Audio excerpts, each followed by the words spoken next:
ਵਾਹਿਗੁਰੂ ਜੀ ਕਾ ਖਾਲਸਾ ਵਾਹਿਗੁਰੂ ਜੀ ਕੀ ਫਤਿਹ। ਗੁਰੂ ਰੂਪ ਸਾਧ ਸੰਗਤ ਜੀਓ,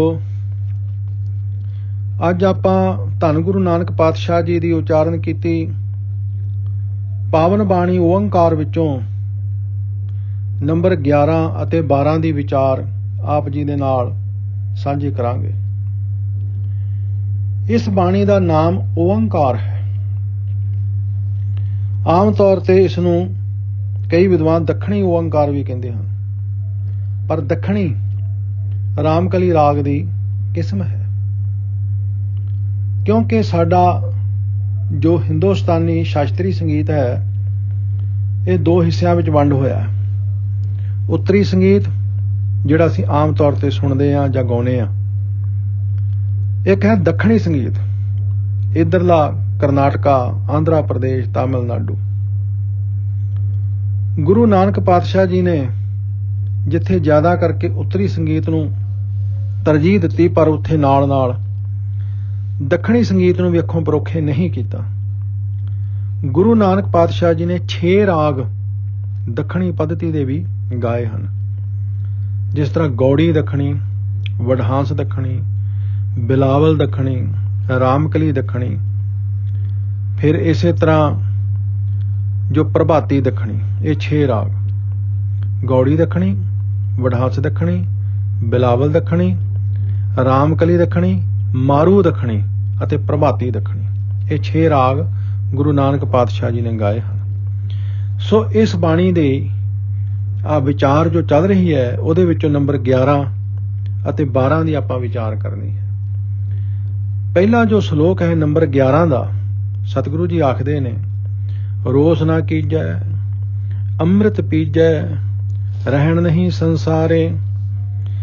ਹੇ ਪਾਂਡੇ, ਗੁਰੂ ਦੇ ਸਨਮੁਖ ਹੋ ਕੇ ਗੋਪਾਲ ਦਾ ਨਾਮ ਆਪਣੇ ਮਨ ਦੀ ਪੱਟੀ ਉੱਤੇ ਲਿਖ, ਉਸ ਗੋਪਾਲ ਨਾਲ ਰੁਸੀਮਾ ਹੀ ਨਾ ਕਰੀ ਰੱਖ, ਉਸ ਦਾ ਨਾਮ ਅੰਮ੍ਰਿਤ ਪੀਓ। ਇਸ ਸੰਸਾਰ ਵਿੱਚ ਸਦਾ ਦਾ ਵਸੇਬਾ ਨਹੀਂ ਹੈ। ਭਾਵ ਆਮ ਤੌਰ ਤੇ ਅਸੀਂ ਰੱਬ ਨਾਲ ਹੀ ਰੁਸੀਮਾ ਕਰਦੇ ਹਾਂ, ਰੋਸਾ ਕਰਦੇ ਹਾਂ ਕਿ ਰੱਬ ਨੇ ਜੋ ਪੈਦਾ ਕੀਤਾ ਸੀ ਉਹਨੂੰ ਖਤਮ ਕਿਉਂ ਕਰ ਦਿੱਤਾ, ਜੋ ਜਨਮਿਆ ਸੀ ਉਹ ਮਰਿਆ ਕਿਉਂ। ਗੁਰੂ ਜੀ ਕਹਿੰਦੇ ਨੇ, ਹੇ ਪਾਂਡੇ, ਇਸ ਤਰ੍ਹਾਂ ਦਾ ਰੋਸਾ ਨਾ ਕਰ। ਮੌਤ ਇੱਕ ਅਟੱਲ ਨਿਯਮ ਹੈ, ਇਹ ਪ੍ਰਮਾਤਮਾ ਦਾ ਅਟੱਲ ਨਿਯਮ ਹੈ। ਜੋ ਜਨਮੈ ਸੋ ਜਨਹੁ ਮੂਆ। ਜਿਸਨੇ ਜਨਮ ਲੈ ਲਿਆ ਹੈ ਉਸਨੇ ਮਰਨਾ ਹੀ ਮਰਨਾ ਹੈ। ਜੋ ਉਪਜੈ ਸੋ ਬਿਨਸ ਹੈ, ਪਰ ਉਹ ਆਜ ਕੇ ਕਾਲ। ਹਾਂ, ਮੌਤ ਕਦੋਂ ਆਉਣੀ ਹੈ ਇਸ ਦਾ ਕੋਈ ਨਿਸ਼ਚਿਤ ਸਮਾਂ ਨਹੀਂ ਹੈ। ਪਤਾ ਨਹੀਂ ਬਚਪਨ ਵਿੱਚ, ਪਤਾ ਨਹੀਂ ਜਵਾਨੀ ਵਿੱਚ, ਪਤਾ ਨਹੀਂ ਬੁਢੇਪੇ ਵਿੱਚ।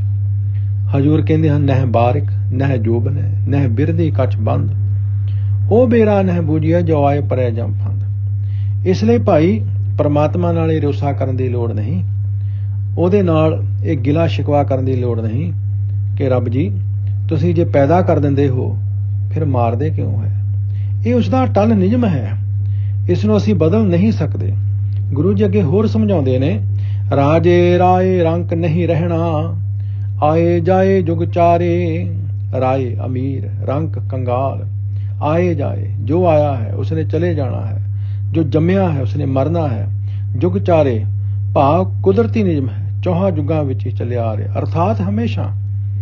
ਗੁਰੂ ਜੀ ਸਮਝਾਉਂਦੇ ਹਨ, ਰਾਜੇ ਹੋਣ, ਅਮੀਰ ਹੋਣ, ਚਾਹੇ ਕੰਗਾਲ ਹੋਣ, ਕੋਈ ਵੀ ਇੱਥੇ ਸਦਾ ਨਹੀਂ ਰਹਿ ਸਕਦਾ। ਜੋ ਜੰਮਿਆ ਹੈ ਉਸਨੇ ਮਰਨਾ ਹੈ। ਇਹ ਨਿਯਮ ਸਦਾ ਲਈ ਅਟੱਲ ਹੈ। ਜੁਗ ਚਾਰੇ ਤੋਂ ਭਾਵ ਹਮੇਸ਼ਾ। 4 ਯੁੱਗ ਕੋਈ ਗਿਣਤੀ ਦੀ ਗੱਲ ਨਹੀਂ ਹੈ, ਹਮੇਸ਼ਾ ਦੀ ਗੱਲ ਹੈ। ਗੁਰਬਾਣੀ ਵਿੱਚ ਇਸ ਤਰ੍ਹਾਂ ਦੇ ਬਹੁਤ ਸਾਰੇ ਭਾਵ ਅਰਥ ਮਹਾਰਾਜ ਨੇ ਵਰਤੇ ਹੋਏ ਨੇ, ਜਿਸ ਤਰ੍ਹਾਂ 4 ਦਿਨ ਆਪਣੀ ਨੌਬਤ ਚੱਲੇ ਬਜਾਏ, ਜਾਂ ਦਿਨ 10 ਲਿਓ ਬਜਾਏ, ਜਾਂ ਜੇ ਜੁਗ ਚਾਰੇ ਆ ਰਜਾ ਹੋਰ ਦਸੋਣੀ ਹੋਏ।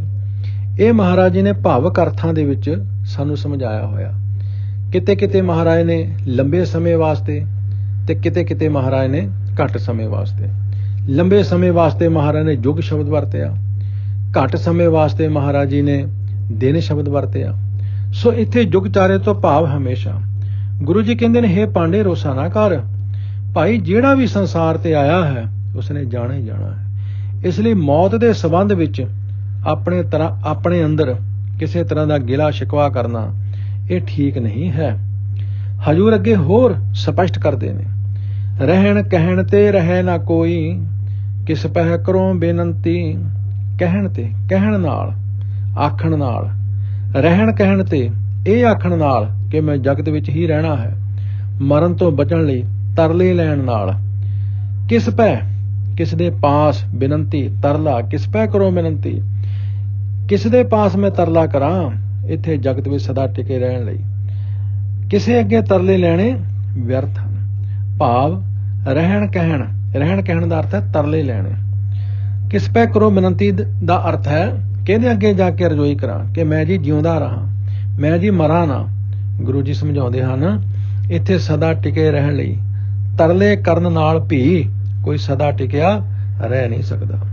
ਇਸ ਗੱਲ ਵਾਸਤੇ ਕਿਸੇ ਅੱਗੇ ਤਰਲੇ ਲੈਣੇ ਵਿਅਰਥ ਹਨ। ਭਾਵ ਮੌਤ ਤੋਂ ਬਚਣ ਵਾਸਤੇ ਜਦੋਂ ਜਹਿਦ ਕਰਨੀ, ਮੌਤ ਤੋਂ ਬਚਣ ਵਾਸਤੇ ਤਰਲੇ ਲੈਣੇ, ਇਹ ਸਭ ਵਿਅਰਥ ਹਨ। ਜੇ ਅਸੀਂ ਇਹ ਸੋਚੀਏ ਕਿ ਖਬਰਿਆ ਕੋਈ ਵੈਦ, ਕੋਈ ਹਕੀਮ, ਕੋਈ ਡਾਕਟਰ ਸਾਨੂੰ ਬਚਾ ਲਵੇਗਾ, ਇਹ ਇਸ ਤਰ੍ਹਾਂ ਨਹੀਂ ਹੁੰਦਾ। ਗੁਰੂ ਸਾਹਿਬ ਜੀ ਕਹਿੰਦੇ ਹਨ, ਵੈਦ ਕਹੈ ਹਉ ਹੀ ਭਲਾ, ਦਾਰੂ ਮੇਰਾ ਵਸ, ਇਹ ਤੋਂ ਬਸਤ ਗੋਪਾਲ ਕੇ ਜਾ ਭਾਵੈ ਲੇਖਸ। ਭਾਈ ਜਦੋਂ ਪ੍ਰਮਾਤਮਾ ਦਾ ਹੁਕਮ ਆ ਗਿਆ ਤੇ ਸੰਸਾਰ ਤੋਂ ਜਾਣਾ ਹੀ ਜਾਣਾ ਹੈ। ਮਹਾਰਾਜ ਨੇ ਇਸ ਤਰ੍ਹਾਂ ਦੇ ਬਾਣੀ ਵਿੱਚ ਕਈ ਪ੍ਰਮਾਣ ਦਿੱਤੇ ਨੇ ਸੱਚੇ ਪਾਤਸ਼ਾਹ ਨੇ। ਮਹਾਰਾਜ ਕਹਿੰਦੇ ਨੇ ਇਹ ਤੇ ਇੱਕ ਕਿਸਾਨ ਦੀ ਖੇਤੀ ਹੈ, ਜਦੋਂ ਕਿਸਾਨ ਦਾ ਜੀ ਕਰੇਗਾ, ਦਿਲ ਕਰੇਗਾ, ਉਹਨੇ ਵੱਢ ਲੈਣੀ ਹੈ। ਹਾਂ, ਕੱਚੀ ਵੱਢ ਲਵੇ, ਅੱਧ ਪੱਕੀ ਵੱਢ ਲਵੇ, ਉਹ ਪੂਰੀ ਪਕਾ ਕੇ ਵੱਢ ਲਵੇ, ਇਹ ਮਾਲਕ ਦੀ ਮਰਜ਼ੀ ਹੈ।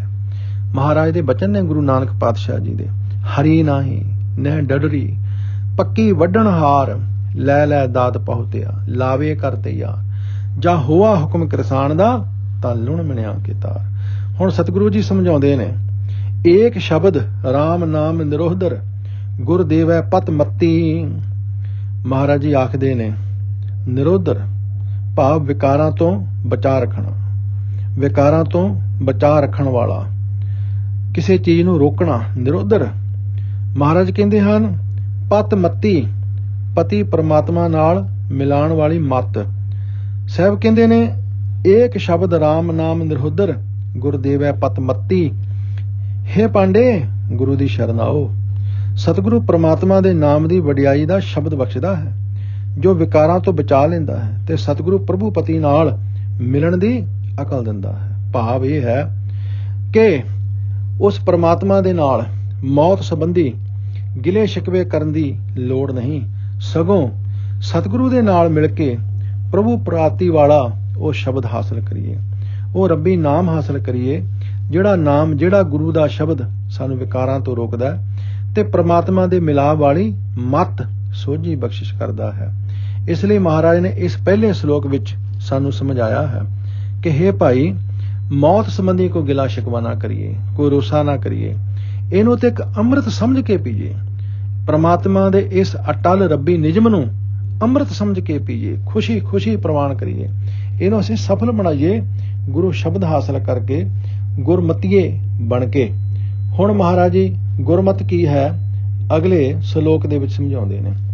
ਲਾਜ ਮਰੰਤੀ ਮਰ ਗਈ, ਘੂੰਗਟ ਖੋਲ ਚੱਲੀ, ਲਾਜ ਨੱਕ ਨਮੂਜ। ਲਾਜ ਮਰੰਤੀ, ਲੋਕ ਲਾਜ ਵਿੱਚ ਮਰਨ ਵਾਲੀ, ਹਰ ਵੇਲੇ ਦੁਨੀਆ ਵਿੱਚ ਨੱਕ ਨਮੂਜ ਦਾ ਖਿਆਲ ਰੱਖਣ ਵਾਲੀ ਅਕਲ ਮਰ ਗਈ, ਮੁੱਕ ਜਾਂਦੀ ਹੈ। ਘੂੰਗਟ ਖੋਲ, ਘੁੰਡ ਲਾ ਕੇ, ਨੱਕ ਨਮੂਜ ਵਾਲਾ ਘੁੰਡ ਲਾ ਕੇ ਚੱਲੀ ਤੁਰਦੀ ਹੈ।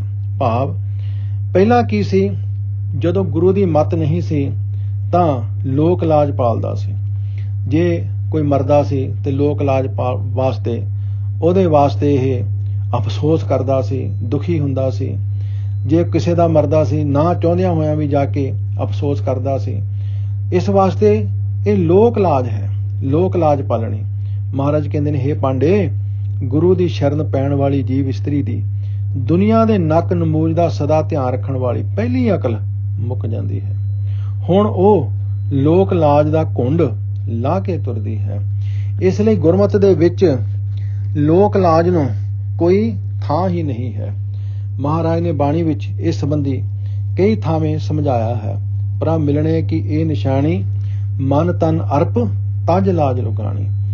ਲੋਕ ਲਾਜ ਛੱਡ ਕੇ ਚੱਲਣਾ ਹੈ। ਕਬੀਰ ਜੀ ਸ਼ਲੋਕਾਂ ਵਿੱਚ ਵੀ ਸਮਝਾਉਂਦੇ ਨੇ, ਕਬੀਰ ਦੁਨੀਆ ਕੈ ਦੁਖ ਹੈ ਮੂਆ, ਚਾਲਤ ਕੁਲ ਕੀ ਕਾਨ, ਤਬ ਕੁਲ ਕਿਸਕਾ ਲਾਜ ਸੀ, ਜਬ ਲੈ ਤਰੇ ਮਸਾਨ। ਕਬੀਰ ਜੀ ਕਹਿੰਦੇ ਨੇ ਬਸ ਲੋਕਾਂ ਦੇ ਦੋਸ਼ ਤੋਂ ਹੀ ਡਰਦਾ ਦੁਨੀਆ ਤੋਂ ਚਲਾ ਜਾਂਦਾ। ਕਿਤੇ ਲੋਕ ਏਦਾਂ ਨਾ ਕਹਿ ਦੇਣ, ਕਿਤੇ ਮੇਰੇ ਰਿਸ਼ਤੇਦਾਰ ਨਾ ਏਦਾਂ ਕਹਿ ਦੇਣ। ਬਸ ਅਸੀਂ ਆਮ ਤੌਰ ਤੇ ਜ਼ਿੰਦਗੀ ਦੇ ਵਿੱਚ ਲੋਕ ਲਾਜ ਪਾਲਦੇ ਪਾਲਦੇ ਕਰਜ਼ਾਈ ਹੋ ਜਾਂਦੇ ਹਾਂ। ਲੋਕ ਲਾਜ ਪਾਲਦੇ ਪਾਲਦੇ ਅਸੀਂ ਆਪਣੇ ਸਿਰ ਤੇ ਕਰਜ਼ੇ ਦੀ ਪੰਡ ਚੁੱਕ ਲੈਂਦੇ ਹਾਂ।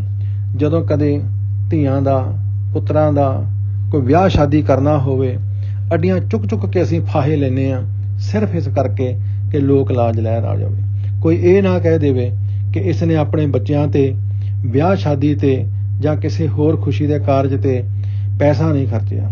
ਲੇਕਿਨ ਇਹਦੇ ਨਾਲ ਨੁਕਸਾਨ ਕਿਸ ਦਾ ਹੁੰਦਾ? ਸਾਡਾ ਨੁਕਸਾਨ ਹੁੰਦਾ। ਗੁਰੂ ਸਾਹਿਬ ਨੇ ਆਖਿਆ ਲੋਕ ਲਾਜ ਛੱਡ। ਧਾਰਮਿਕ ਤੌਰ ਤੇ ਵੀ ਬਹੁਤਾਤ ਵਿੱਚ ਅਸੀਂ ਲੋਕ ਲਾਜ ਹੀ ਪਾਲਦੇ ਹਾਂ। ਜੇ ਫਲਾਣੇ ਨੇ ਪਾਠ ਕਰਾਇਆ ਤੇ ਆਪ ਵੀ ਕਰਾਉਣਾ, ਜੇ ਫਲਾਣੇ ਨੇ ਕੁਝ ਥੋੜਾ ਬਹੁਤ ਦਾਨ ਦਿੱਤਾ ਤੇ ਆਪ ਵੀ ਉਹਦੇ ਵਿੱਚ ਹਿੱਸਾ ਪਾਉਣਾ, ਸਿਰਫ ਲੋਕ ਲਾਜ। ਧਾਰਮਿਕ ਤੌਰ ਤੇ ਵੀ ਅਸੀਂ ਬਹੁਤਾਤ ਵਿੱਚ ਲੋਕ ਲਾਜ ਹੀ ਪਾਲਦੇ ਹਾਂ।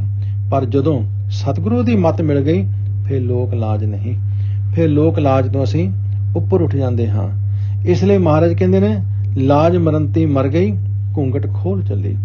ਹੁਣ ਗੁਰੂ ਦੀ ਮੱਤ ਲੈਣ ਨਾਲ ਉਹ ਲੋਕ ਲਾਜ ਪਾਲਣ ਵਾਲੀ ਮੱਤ ਖਤਮ ਹੋ ਗਈ ਹੈ। ਹੁਣ ਤੇ ਖੁੱਲਮ ਖੁੱਲੇ ਹੁਣ ਕੁਛ ਵੀ ਐਸਾ ਨਹੀਂ ਕਰਦੇ ਜਿਹੜਾ ਸਿਰਫ ਲੋਕਾਂ ਨੂੰ ਖੁਸ਼ ਕਰਨ ਵਾਸਤੇ ਹੋਵੇ। ਮਹਾਰਾਜ ਨੇ ਸਾਨੂੰ ਬਾਣੀ ਵਿੱਚ ਵੀ ਸਮਝਾਇਆ ਹੈ। ਮਹਾਰਾਜ ਕਹਿੰਦੇ ਨੇ, ਕਬ ਕੋ ਲੋਗਨ ਕੋ ਪਤੀ ਆਵੇ। ਤੂੰ ਕਿੱਥੋਂ ਤੱਕ ਲੋਕਾਂ ਨੂੰ ਖੁਸ਼ ਕਰਦਾ ਜਾਵੇਂਗਾ, ਕਿੱਥੋਂ ਤੱਕ ਲੋਕਾਂ ਦੀ ਲਾਜ ਪਾਲੇਗਾ। ਕਬ ਕੋ ਲੋਗਨ ਕੋ ਪਤੀ ਆਵੇ, ਲੋਕ ਪਤੀਣਾ ਨਾ ਪਤ ਹੋਏ। ਜਨ ਨਾਨਕ ਹਰ ਹਿਰਦੈ ਸਦ ਧਿਆਵੋ, ਤਾਂ ਜੈ ਜੈ ਕਰੇ ਸਭ ਕੋਏ। ਸਤਿਗੁਰੂ ਜੀ ਸਮਝਾਉਂਦੇ ਨੇ, ਸਾਸ ਦੀਵਾਨੀ ਬਾਬਰੀ, ਸਿਰ ਤੇ ਸ਼ੰਕ ਟਲੀ। ਸਾਸ ਮਾਇਆ, ਬਾਬਰੀ ਕਮਲੀ, ਸਿਰ ਤੋਂ ਸ਼ੰਕ ਸ਼ੰਕਾ, ਸਹਿਮ ਟਲ ਜਾਂਦਾ ਹੈ, ਹਟ ਜਾਂਦਾ ਹੈ। ਮਹਾਰਾਜ ਕਹਿੰਦੇ ਨੇ, ਜਿਸ ਮਾਇਆ ਨੇ ਉਸ ਨੂੰ ਪਤੀ ਪ੍ਰਭੂ ਵਿੱਚ ਜੁੜਨ ਤੋਂ ਰੋਕਿਆ ਹੋਇਆ ਸੀ, ਉਸ ਝੱਲੀ ਕਮਲੀ ਮਾਇਆ ਦਾ ਸਹਿਮ ਉਸ ਦੇ ਸਿਰ ਤੋਂ ਹਟ ਜਾਂਦਾ ਹੈ। ਸਾਸ ਦੀਵਾਨੀ ਬਾਬਰੀ, ਕਿਉਂਕਿ ਇਹ ਮਾਇਆ ਹੀ ਹੈ ਜਿਸ ਕਰਕੇ ਅਸੀਂ ਪ੍ਰਭੂ ਤੋਂ ਵਿਛੜੇ ਹੋਏ ਹਾਂ। ਮਹਾਰਾਜ ਸਾਨੂੰ ਆਨੰਦ ਸਾਹਿਬ ਦੇ ਵਿੱਚ ਵੀ ਸਮਝਾਉਂਦੇ ਨੇ। ਸੱਚੇ ਪਾਤਸ਼ਾਹ ਕਹਿੰਦੇ ਨੇ, ਇਹ ਮਾਇਆ ਜਿਤ ਹਰ ਵਿਸਰੈ, ਮੋਹ ਉਪਜੈ ਭਾਉ ਦੂਜਾ ਲਾਇਆ। ਬਾਬਾ ਕਬੀਰ ਜੀ ਵੀ ਇਸ ਤਰ੍ਹਾਂ ਦੇ ਬਚਨ ਸਾਨੂੰ ਬਖਸ਼ਿਸ਼ ਕਰਦੇ ਹਨ। ਕਬੀਰ ਜੀ ਕਹਿੰਦੇ ਹਨ, ਇਨ ਮਾਇਆ ਜਗਦੀਸ਼ ਗੁਸਾਈ, ਤੁਮਰੇ ਚਰਨ ਵਿਸਾਰੇ, ਕਿੰਚਿਤ ਪ੍ਰੀਤ ਨਾ ਉਪਜੈ ਜਨ ਕਉ, ਜਨ ਕਹਾਂ ਕਰੇ ਵਿਚਾਰੇ। ਜਦੋਂ ਜੀਵ ਮਾਇਆ ਵਿਹੜਾ ਹੋ ਜਾਂਦਾ ਹੈ, ਸਿਰਫ ਤੇ ਸਿਰਫ ਜ਼ਿੰਦਗੀ ਦਾ ਲਕਸ਼ ਮਾਇਆ ਹੀ ਕਮਾਉਣੀ ਰੱਖ ਲੈਂਦਾ ਹੈ, ਚਾਹੇ ਠੱਗੀਆਂ ਨਾਲ, ਚਾਹੇ ਚੋਰੀਆਂ ਨਾਲ, ਚਾਹੇ ਕਿਸੇ ਦਾ ਕਤਲ ਕਰਕੇ, ਚਾਹੇ ਪਾਪ ਕਰਕੇ, ਜਿਵੇਂ ਕਿਵੇਂ ਵੀ ਹੋਵੇ, ਬਸ ਪੈਸਾ ਕਮਾਉਣਾ। ਬਸ ਉਦੋਂ ਅਸੀਂ ਪਰਮਾਤਮਾ ਤੋਂ ਦੂਰ ਹੋ ਜਾਂਦੇ ਹਾਂ, ਉਦੋਂ ਅਸੀਂ ਪਰਮਾਤਮਾ ਤੋਂ ਵਿਛੜ ਜਾਂਦੇ ਹਾਂ। ਇਹ ਠੀਕ ਹੈ ਕਿ ਜ਼ਿੰਦਗੀ ਚੱਲੇਗੀ ਮਾਇਆ ਨਾਲ ਹੀ। ਇਹ ਜ਼ਿੰਦਗੀ ਦੀ ਬੇੜੀ ਮਾਇਆ ਰੂਪੀ ਪਾਣੀ ਉੱਪਰ ਹੀ ਤੈਰੇਗੀ, ਸੁੱਕੇ ਤੇ ਚੱਲੇਗੀ ਨਹੀਂ। ਮਾਇਆ ਤੋਂ ਬਿਨਾਂ ਤੇ ਜ਼ਿੰਦਗੀ ਚੱਲੇਗੀ ਨਹੀਂ। ਪਰ ਇਹਦਾ ਅਰਥ ਇਹ ਵੀ ਨਹੀਂ ਕਿ ਅਸੀਂ ਜੋ ਪਾਣੀ ਹੈ ਉਹ ਬੇੜੀ ਵਿੱਚ ਹੀ ਭਰ ਲਈਏ। ਬੇੜੀ ਪਾਣੀ ਉੱਤੇ ਚੱਲੇ ਬੜੀ ਚੰਗੀ ਗੱਲ ਹੈ, ਪਰ ਬੇੜੀ ਵਿੱਚ ਹੀ ਪਾਣੀ ਪੈ ਜਾਏ। ਇਸ ਲਈ ਅਸੀਂ ਬੇੜੀ ਨੂੰ ਪਾਣੀ ਦੇ ਉੱਪਰ ਰੱਖਣਾ, ਨਾ ਕਿ ਪਾਣੀ ਨੂੰ ਬੇੜੀ ਵਿੱਚ ਪੈਣ ਦੇਣਾ। ਤੇ ਸਤਿਗੁਰੂ ਜੀ ਨੇ ਸਾਨੂੰ ਗੁਰਮਤਿ ਦਾ ਸਿਧਾਂਤ ਕੀ ਸਮਝਾਇਆ? ਗੁਰ ਪ੍ਰਸਾਦੀ ਜਿਨ੍ਹਾਂ ਲਿਵ ਲਾਗੀ, ਤਿਨੀ ਵਿੱਚੇ ਮਾਇਆ ਪਾਇਆ। ਮਹਾਰਾਜ ਕਹਿੰਦੇ ਨੇ, ਮਾਇਆ ਦੇ ਵਿੱਚ ਰਹਿੰਦੇ ਆਂ, ਕੰਮ ਕਾਜ ਕਰਦੇ ਆਂ, ਕਿਰਤ ਵਿਰਤ ਕਰਦੇ ਆਂ, ਪਰਿਵਾਰ ਬੱਚੇ ਪਾਲਦੇ ਆਂ, ਸੰਸਾਰ ਦੇ ਸੁੱਖ ਮਾਣਦੇ ਆਂ, ਉਸ ਪਰਮੇਸ਼ਰ ਵਾਹਿਗੁਰੂ ਜੀ ਨੂੰ ਪਾ ਲੈਣਾ ਹੈ। ਮਾਇਆ ਸਾਡਾ ਰੁਜ਼ਗਾਰ ਬਣੇ, ਮਾਇਆ ਸਾਡਾ ਵਰਤਨ ਵਲੇਵਾ ਬਣੇ, ਮਾਇਆ ਉਸ ਪਰਮਾਤਮਾ ਦੇ ਮਿਲਾਪ ਵਿੱਚ ਰੁਕਾਵਟ ਨਾ ਬਣੇ। ਸਾਡੇ ਅੰਦਰ ਨਿਰੰਕਾਰ ਹੋਵੇ, ਸਾਡੇ ਬਾਹਰ ਕਿਰਤ ਵਿਰਤ ਹੋਵੇ। ਇਸ ਲਈ ਮਹਾਰਾਜ ਕਹਿੰਦੇ ਨੇ, ਉਹ ਜਿਹੜੀ ਦੀਵਾਨੀ ਸੀ, ਉਹ ਜਿਹੜੀ ਬਾਬਰੀ ਸੀ ਮਾਇਆ, ਉਹ ਟਲ ਗਈ ਹੈ, ਉਹਦਾ ਸਹਿਮ ਟਲ ਗਿਆ ਹੈ, ਉਹ ਵਿੱਚੋਂ ਨਿਕਲ ਗਈ ਹੈ। ਪ੍ਰੇਮ ਬੁਲਾਈ ਰਲੀ ਸਿਓ, ਮਨ ਮਹਿ ਸ਼ਬਦ ਆਨੰਦ। ਪ੍ਰੇਮ ਨਾਲ ਰਲੀ ਸਿਓ, ਚਾਅ ਨਾਲ ਬੁਲਾਈ ਸੱਦੀ ਜਾਂਦੀ ਹੈ। ਪਤੀ ਪ੍ਰਭੂ ਸੱਦਦਾ ਹੈ। ਗੁਰੂ ਜੀ ਕਹਿੰਦੇ ਨੇ, ਉਸ ਨੂੰ ਪ੍ਰਭੂ ਪਤੀ ਪ੍ਰੇਮ ਤੇ ਚਾਅ ਨਾਲ ਸੱਦਦਾ, ਭਾਵ ਆਪਣੀ ਯਾਦ ਦੀ ਖਿੱਚ ਬਖਸ਼ਦਾ। ਉਸ ਦੇ ਮਨ ਵਿੱਚ ਸਤਿਗੁਰੂ ਦਾ ਸ਼ਬਦ ਵਸਦਾ, ਉਸ ਦੇ ਮਨ ਵਿੱਚ ਆਨੰਦ ਟਿਕਿਆ ਰਹਿੰਦਾ ਹੈ। ਅਰਥਾਤ ਜਿਹੜਾ ਜੀਵ ਮਾਇਆ ਮੋਹ ਤੋਂ ਬਚ ਗਿਆ, ਜਿਸ ਜੀਵ ਨੇ ਮਾਇਆ ਨੂੰ ਆਪਣੀ ਪਕੜ ਵਿੱਚ ਲੈ ਆਂਦਾ ਹੈ, ਤੇ ਸੱਚੇ ਪਾਤਸ਼ਾਹ ਕਹਿੰਦੇ ਨੇ ਪ੍ਰਮਾਤਮਾ ਉਸ ਜੀਵ ਇਸਤਰੀ ਨੂੰ ਪ੍ਰੇਮ ਨਾਲ ਆਪਣੇ ਨਾਲ ਮਿਲਾਉਂਦਾ ਹੈ। ਉਸ ਜੀਵ ਨੂੰ ਪ੍ਰਮਾਤਮਾ ਪ੍ਰੇਮ ਨਾਲ ਆਪਣੇ ਵਿੱਚ ਲੀਨ ਕਰ ਲੈਂਦਾ ਹੈ, ਕਿਉਂਕਿ ਉਹਦੇ ਕੋਲ ਗੁਰੂ ਦਾ ਸ਼ਬਦ ਹੁੰਦਾ ਹੈ। ਉਹਦੇ ਜੀਵਨ ਵਿੱਚ ਆਨੰਦ ਹੀ ਆਨੰਦ ਹੁੰਦਾ ਹੈ। ਲਾਲ ਰੱਤੀ ਲਾਲੀ ਭਈ ਗੁਰਮੁਖ ਭਈ ਨਿਚਿੰਦ। ਲਾਲ ਵਿੱਚ, ਕਿਉਂਕਿ ਲਾਲ ਦੇ ਲੱਲੇ ਨੂੰ ਸਿਹਾਰੀ ਲੱਗੀ ਹੋਈ ਹੈ। ਮਹਾਰਾਜ ਕਹਿੰਦੇ ਨੇ ਲਾਲ ਰੱਤੀ ਲਾਲੀ ਭਈ ਗੁਰਮੁਖ ਭਈ ਨਿਚਿੰਦ। ਰੱਤੀ ਰੰਗੀ ਹੋਈ, ਲਾਲੀ ਭਈ ਮੂੰਹ ਤੇ ਲਾਲੀ ਚੜਾਉਂਦੀ ਹੈ। ਗੁਰਮੁਖ ਉਸ ਜੀਵ ਇਸਤਰੀ ਜੋ ਗੁਰੂ ਦੀ ਸ਼ਰਨ ਆਉਂਦੀ ਹੈ। ਨਿਚਿੰਦ ਚਿੰਤਾ ਰਹਿਤ। ਸਤਿਗੁਰੂ ਕਹਿੰਦੇ ਨੇ ਜੋ ਜੀਵ ਇਸਤਰੀ ਗੁਰੂ ਦੀ ਸ਼ਰਨ ਆਉਂਦੀ ਹੈ ਉਸ ਨੂੰ ਦੁਨੀਆ ਵਾਲੀ ਕੋਈ ਚਿੰਤਾ ਪੋ ਨਹੀਂ ਸਕਦੀ। ਪ੍ਰੀਤਮ ਪਤੀ ਦੇ ਪ੍ਰੇਮ ਵਿੱਚ ਰੰਗੀ ਹੋਈ ਦੇ ਮੂੰਹ ਉੱਤੇ ਲਾਲੀ ਪਾਉਂਦੀ ਹੈ।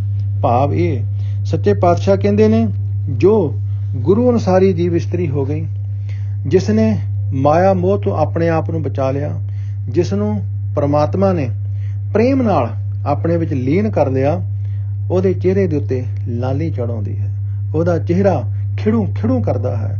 ਉਹਦੇ ਚਿਹਰੇ ਦੇ ਉੱਤੇ ਮੁਸਕਰਾਹਟ ਹੁੰਦੀ ਹੈ।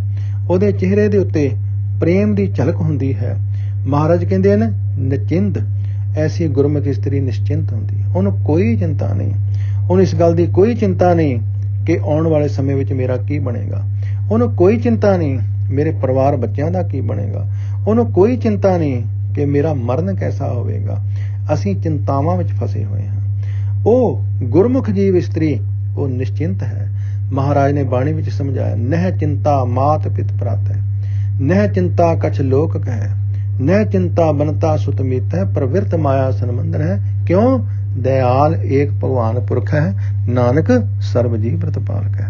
ਉਸ ਨੂੰ ਕੋਈ ਚਿੰਤਾ ਨਹੀਂ। ਉਹਨੂੰ ਪਤਾ ਹੈ ਕਿ ਉਹ ਦੇਣ ਵਾਲਾ, ਦਇਆ ਦਾ ਘਰ, ਦਾਤਾ ਪਰਮਾਤਮਾ ਹੈ। ਹੁਣ ਮੈਨੂੰ ਚਿੰਤਾ ਕਰਨ ਦੀ ਕੀ ਲੋੜ ਹੈ। ਜੋ ਗੁਰਮੁਖ ਹੈ ਉਹਨੂੰ ਸਿਰਫ ਇੱਕੋ ਹੀ ਚਿੰਤਾ ਹੁੰਦੀ ਹੈ। ਕਿਹੜੀ ਚਿੰਤਾ? ਉਹ ਆਪਣੀ ਚਿੰਤਾ ਲੈ ਕੇ ਕਿਸੇ ਵਿਅਕਤੀ ਕੋਲ ਨਹੀਂ, ਸਤਿਗੁਰੂ ਕੋਲ ਜਾਂਦਾ ਹੈ। ਕਹਿੰਦਾ ਹੈ ਸਤਿਗੁਰ ਆਇਓ ਸ਼ਰਨ ਤੁਹਾਰੀ, ਮਿਲੈ ਸੂਖ ਨਾਮ ਹਰ ਸੋਭਾ, ਚਿੰਤਾ ਲਾਹੇ ਹਮਾਰੀ। ਹੇ ਸਤਿਗੁਰੂ ਮੈਂ ਤੇਰੀ ਸ਼ਰਨ ਵਿੱਚ ਆਇਆ ਹਾਂ, ਮੈਨੂੰ ਹਰੀ ਨਾਮ ਦਾ ਹੀ ਸੁੱਖ ਮਿਲੇ, ਮੈਨੂੰ ਹਰੀ ਨਾਮ ਦੀ ਸੋਭਾ ਮਿਲੇ, ਬਸ ਮੇਰੀ ਇਹ ਚਿੰਤਾ ਲਾ ਦਿਓ। ਤੇ ਮਹਾਰਾਜ ਕਹਿੰਦੇ ਨੇ ਸਤਿਗੁਰੂ ਹਰੀ ਨਾਮ ਬਖਸ਼ਿਸ਼ ਕਰਕੇ ਉਹਦੀ ਸਾਰੀ ਚਿੰਤਾ ਮੁਕਾ ਦਿੰਦਾ ਹੈ। ਸਤਿਗੁਰ ਨਾਮ ਨਿਧਾਨ ਦ੍ਰਿੜਾਇਆ, ਚਿੰਤਾ ਸਗਲ ਬਿਨਾਸੀ। ਸੋ ਐਸਾ ਗੁਰੂ ਕਾ ਸਿੱਖ ਨਿਸ਼ਚਿੰਤ ਹੋ ਕੇ, ਬੇਫਿਕਰਾ ਹੋ ਕੇ, ਰਿਲੈਕਸ ਹੋ ਕੇ ਆਨੰਦਮਈ ਜੀਵਨ ਗੁਜ਼ਾਰਦਾ ਹੈ। ਧੰਨ ਗੁਰੂ ਨਾਨਕ ਪਾਤਸ਼ਾਹ ਜੀ ਨੇ 2 ਸ਼ਲੋਕਾਂ ਵਿੱਚ, 2 ਪੌੜੀਆਂ ਵਿੱਚ ਜੋ ਸਾਨੂੰ ਸਮਝਾਇਆ, ਉਸ ਦੀ ਸੰਖੇਪ ਰੂਪ ਵਿੱਚ ਵਿਚਾਰ ਆਪ ਜੀ ਨੇ ਸਰਵਣ ਕੀਤੀ। ਉਮੀਦ ਹੈ ਆਪ ਜੀ ਜ਼ਰੂਰ ਪ੍ਰਵਾਨ ਕਰੋਗੇ। ਜਿੰਨੀ ਸਤਿਗੁਰੂ ਨੇ ਸਮੱਤੀ ਬਖਸ਼ਿਸ਼ ਕੀਤੀ ਸੀ, ਜਿੰਨੀ ਸਤਿਗੁਰੂ ਨੇ ਸ਼ਬਦਾਵਲੀ ਬਖਸ਼ਿਸ਼ ਕੀਤੀ ਸੀ, ਉਸ ਦੇ ਅਨੁਸਾਰ ਆਪ ਜੀ ਦੀ ਸੇਵਾ ਕੀਤੀ ਹੈ। ਭੁੱਲਾਂ ਚੁੱਕਾਂ ਦੀ ਖਿਮਾ ਜੀ। ਪਿਆਰ ਵਿੱਚ ਫਤਿਹ ਬੁਲਾਓ ਜੀ। ਵਾਹਿਗੁਰੂ ਜੀ ਕਾ ਖਾਲਸਾ, ਵਾਹਿਗੁਰੂ ਜੀ ਕੀ ਫਤਿਹ।